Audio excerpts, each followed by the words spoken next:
Well, Fox 4 Morning News anchor Lisa Greenberg is on the road this morning for Black History Month, and we want to look at the barriers some people say they face when they try to get mental health. Exactly. So she's out there from the David Lawrence Centers for Behavioral Health with this story. Good morning, Lisa.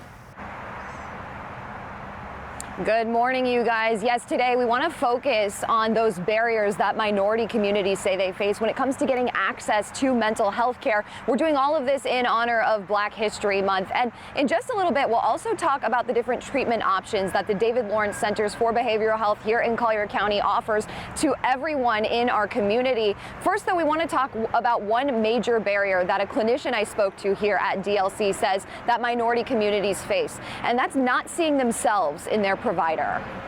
It definitely impacts mental health as a whole. Sajay Caceres has been an outpatient clinician at David Lawrence Centers for Behavioral Health's satellite office in Immokalee since October. I am Hispanic, I'm Latina, and I also self-identify as Black. Oftentimes, a lot of Black people are dismissed because they are not considered to be Black through their ethnicity, even though they are racially Black.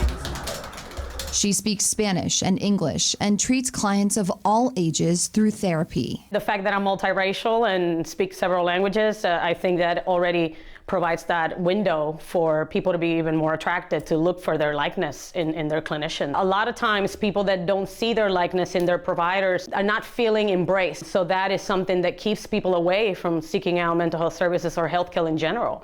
They don't feel that they will be seen, understood, and accommodated by their cultural needs. She says to change that narrative, it's important to acknowledge your own culture when you're providing services, as well as acknowledge the culture of the person sitting across from you. It dictates care, it dictates diagnosis, it dictates treatment. Caceres also says clinicians need to acknowledge intersectionality, where race meets gender and all these things come together to affect the person, right? Because the issues that I might have as a woman of color might not be the issues men of color, right? So it's important to recognize how intersectionality plays a role.